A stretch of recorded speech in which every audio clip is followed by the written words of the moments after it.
We've been dealing with the question, can an evangelical Christian vote for a Mormon to be president? Well, what does the Scripture require of the magistrate? Even if the magistrate is not Christian. That is really the question, is it not? The book of Romans, chapter 13, sets forth the principles on how government ought to be judged. Please note this deals essentially with the status of government and not the personal beliefs of individuals seeking to hold office in government. Now, I do not deny that personal views are not important. But the question is, can Mr. Romney, as a Mormon, just as can the Emperor of Rome in Paul's day, be and administer as a magistrate a just system of government?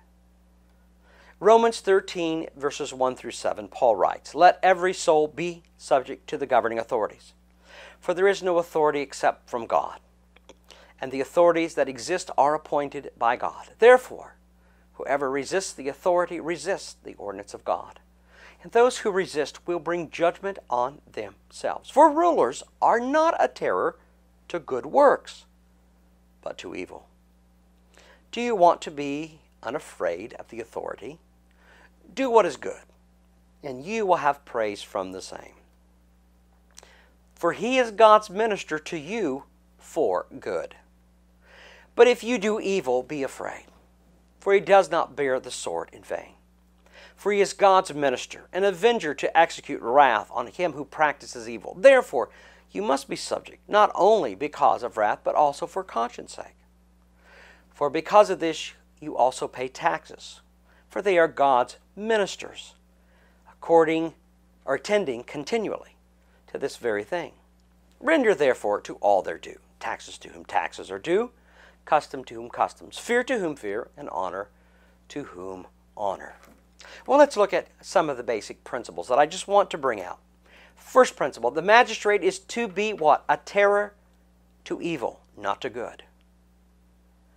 The term terror is from a Greek word, phobos, meaning the rules do not make those people from whom they govern fear them for doing what is right and lawful.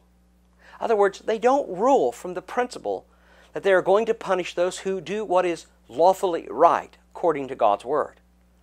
But their rule is to make those who do evil fear the rule of the magistrate. Thus, people who do good should not fear their magistrate, for he is not a terror to the good, but to those who act lawfully, to those who do things that God says are good things for the Christian and for all men within society and nations. The second principle is this: the magistrate is a minister for good. In other words, he will uphold what is honorable, right, and true, according to the law of God, praising those who do right and who do that good thing. And in our context, as a constitutional nation, would see his governance extending within the context of the Constitution, as well as his administration being refined and limited in the way that it interjects itself within states and within the individual rights of people. Third, the magistrate as minister must enforce laws. If there is no enforcement of the law, which is why he has a sword, that's to enforce it, then those who do evil, what is, we would say, morally and criminally corrupt, will have no reasons to stop doing evil. Laws are only good when they are enforced. The question becomes, will Mr. Romney be a minister that enforces the rule of law? Will he punish evil? Will he uphold what is good? Principle 4. The magistrate must punish when called upon by the power of the sword. He must be able to wisely make decisions about not only national security, internal security, but when the issues of war arise, he must be able to make wise decisions concerning the nature of involvement of his nation within the international context of the world in which we live. Romney, will he be a keeper of the laws of God and of the laws that we have created in the United States? Well, I hope so. We have to consider some of his views. Let's just think about, will he uphold, out of all that we've looked at, what has he said he will do if he is President of the United States?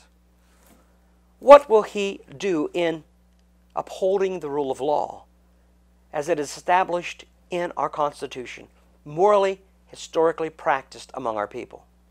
As to First Amendment rights, he promises the right of freedom of religion, the right of the individual and the church to exist without interference from federal and state government. Secondly, on national security, he believes that by building up our military power and developing newer programs for wartime and operations, we will have a greater position of demonstrating why nations need to be careful in dealing with us. That we have the superiority of power and we'll do what is good and right within the context of how God ought to set forth and our Constitution sets forth. And we expect that from this president who wants to claim to be a constitutionalist, how such warfare ought to be dealt with. And consider fact of immigration. He speaks of securing our borders and enforcing our immigration laws currently on the books. Again, this goes to this concept of he's completely restated over and over again. We have enough laws. What we don't have is an enforcement of the law. I like the emphasis that Mitt Romney brings to the enforcing the law that we already have. Creating new laws, but not enforcing law, is a waste of our time, and it's a bureaucratic playground. He also speaks concerning education. You remember what he said? Education should be returned to local control within the county wherein the student attends school. Give a tax credit to those who homeschool or choose private education. And then also develop and encourage the development of the establishment of charter schools and move toward privatization of education. Fifth, that we should have free market enterprise and trade with countries committed to free market economies. Sixth, spending reduction needs to be implemented and the downsizing of federal government itself. Seventh, he speaks about job creation from the private corporate business side through the removal of overly burdensome restrictions on the development of private corporation businesses. I believe this is very important because you're not going to create jobs by making jobs at the federal level in government. You'll only put so many people to work at government. Who will pay that expenditure when it becomes overburdensome? It cannot be done. This nation has always been driven by private business enterprise based on a free market and free trade opportunity. We have a president who opposes this. He opposes most of the things that we're talking about currently. I think that Romney does understand business, has been involved in business, understand what needs to be done to make the business of America work once again. And the first thing he says is to get rid of those burdensome restrictions.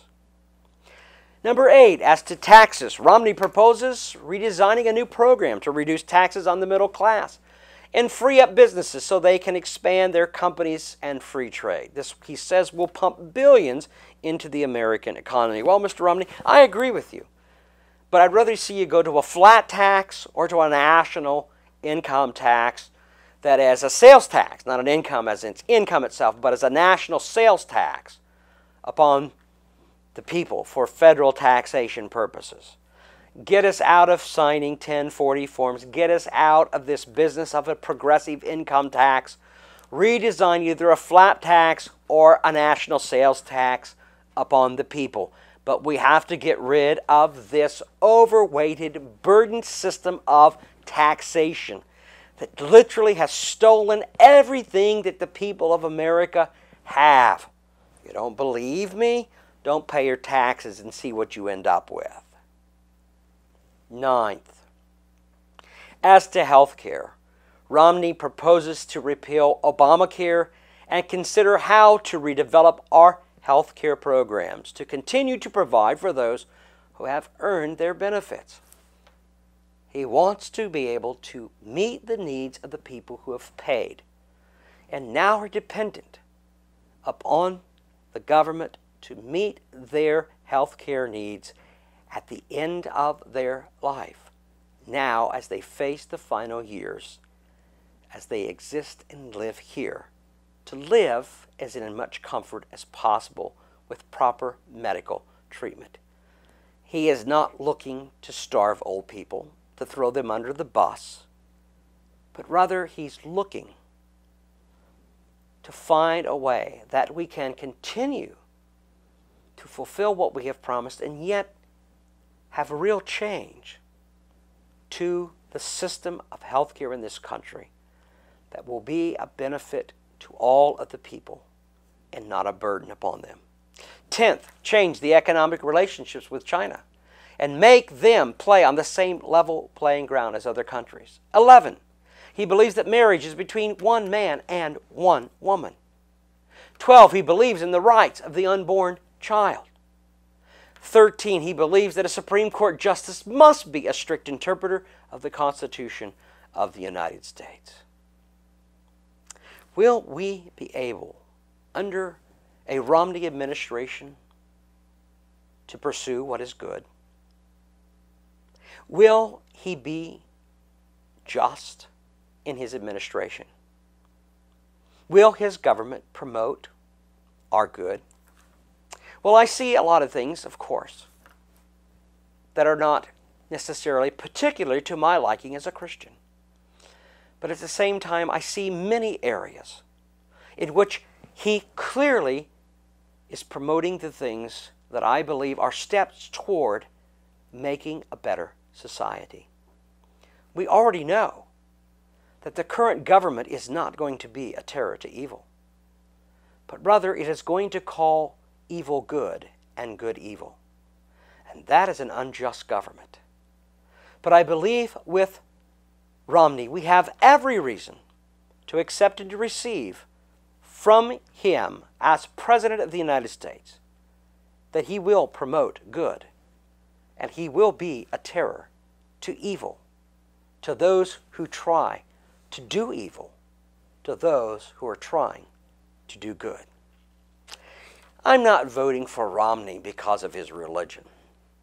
I'm not voting for him to be America's pastor, or for that matter, to be our chief theologian. Absolutely not. As a matter of fact, I don't know that a president I would vote for, since Jefferson Davis was president, that I would figure actually believes what I believe. What I'm expecting from Mr. Romney is that he will fulfill his promises in the things that we have noted in our evaluation of Mormonism and Romney as president. I realize that Romney is a statist. He's still a 14th Amendment citizen who thinks in that way. But Obama is a Marxist. While I'm not supportive of all statist policies by any stretch of the imagination, some of these proposals are, though, good for this nation of ours. And we need to go toward the good and not the evil. Even if the good is only incremental, in just small increments is going to be instituted. Do you understand? We cannot go toward the evil, toward Marxist theory and practice in our nation. It will destroy our rights, our freedoms that we have cherished for so long. Our nation was never founded on any other pretext than we have the right and freedom as a people to govern ourselves according to the justice of God's system of law. Now, we're not going to get completely back to that with Romney if he is elected president. I understand that. You're not fooling me. But I also know that we're not going anywhere near that direction. We will go just the opposite with the current administration. More chains, more bondage, more freedoms destroyed. And the way back becomes even harder as we see our country eroding away as we are on the ship leaving, watching, moving away from the nation that we once were. However, we know where the nation is going if the current president is reelected. Now, I realize people have a lot of objections to Romney as president and fears. We've talked about that. But let me speak to a couple of issues. First, I've heard some say, well, I'm not voting for Romney. I'll vote for somebody else. I'll vote for somebody in one of the other third parties because we're making a statement to the Republican Party by not voting for Romney. Well, let me tell you something, and very honestly and truthfully, that's absurd and foolish. If you want to take a time to prove something to the Republican Party, do it in an off-election year. You don't do it at the point in time when voting becomes essential as to the direction of this nation, to stop it. If we don't do nothing more than stop it from where it's going, we've got to stop it. Don't tell me you're sending a message to the Republic. You want to send a message to them? Get in an off-election year and get rid of the centrist. That's what you do. And to those of you who talk that way, what have you done to make a difference in the Republican Party? Or what have you done to make a difference in the change of American society? Most of the people who say these things haven't done squat, but sit behind a little computer screen with a little microphone and perhaps a little camera and say, oh, I would never vote for this man as president. I would rather see our children in bondage to Marxism before I'd vote for a Mormon. You're a fool to believe that. I'm sorry. I just don't buy it. Some say, well, I'm not going to vote for a Mormon. Fine. I'm not sure you'll ever vote for anybody except for Jesus Christ, because I can find fault with many of them. I can find that most of them are statist. I don't know of one who ran this last election, including Ron Paul, who is not a statist in some areas. Some say, well, if it's two evils, choose neither. I've heard that thrown around a little bit lately.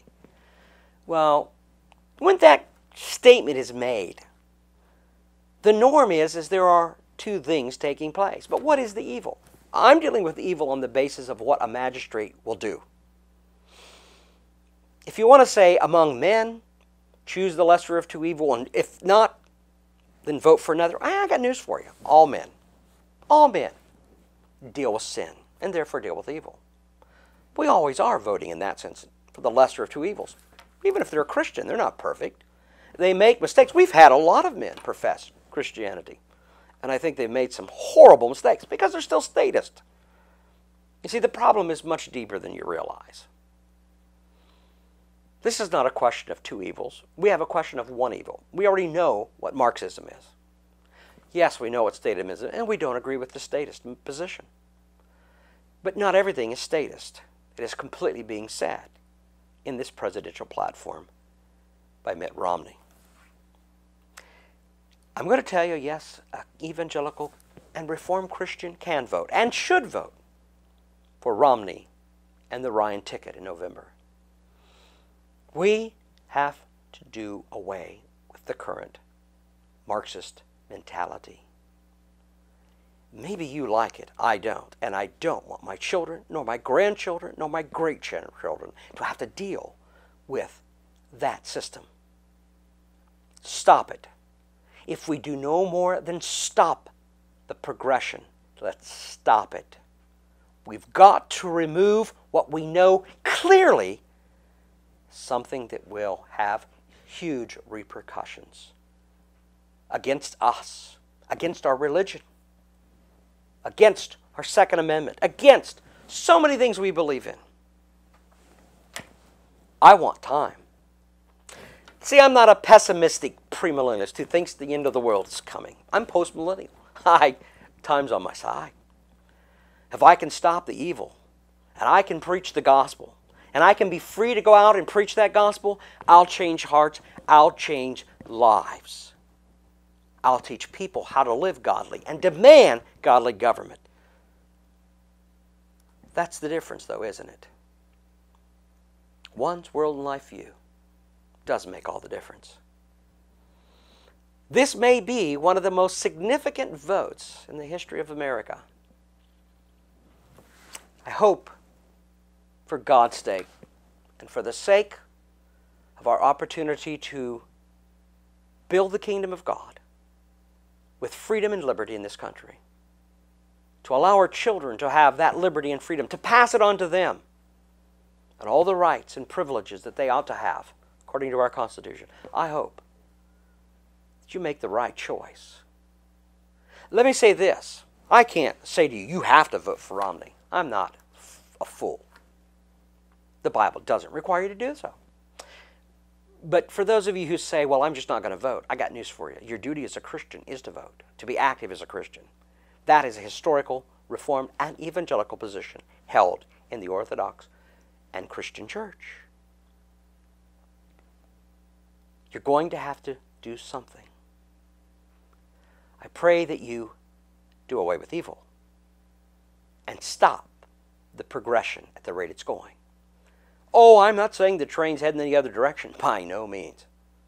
I'm just saying let's stop the train from going at 100 miles an hour and slow it down to 50. And if you're going to do something, get busy and change the Republican Party to a more conservative party. Let's kick out the centrist and the establishment mentality. That's what we have to do. You don't do it by voting against their candidate and allowing a Marxist to continue in office. Christians, pray for those in office. Pray for those who rule over you. Pray for justice.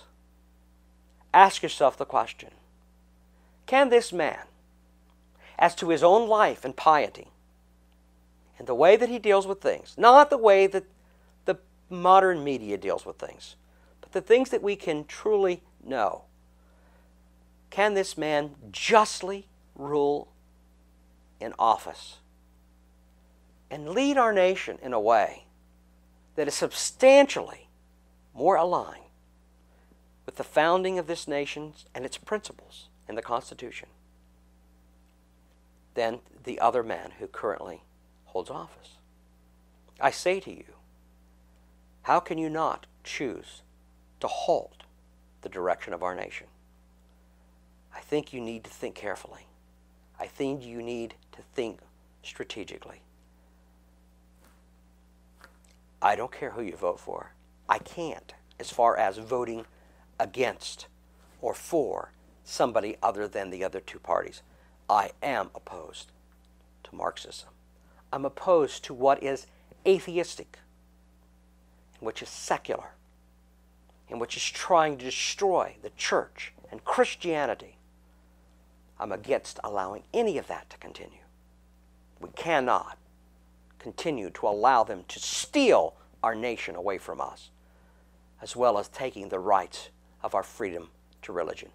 We have an opportunity with the man who believes that we should have, coming from a church that was America's own homegrown religion. Don't agree with it, think it's heretical, don't believe it's Christian. But a man who's experienced it and comes from that background. He wants freedom of religion. I want freedom of religion. I believe it's the right of us under the Constitution to have freedom of religion. And we need to stop this continual downward spiral that we find ourselves in losing our rights under a Marxist leadership in the administration of this nation. You better think carefully about who and what you vote for. You better think carefully about what we currently have and what that may be in 4 more years, there may be no way back if we don't stop it now. But I say to you, Christians, you should have every freedom of your conscience to go vote for this man who's running for President of the United States. Yes, I'll take a Mormon any day over a Marxist for president, and believe that he will be by far a more just and benevolent man than a Marxist will ever be.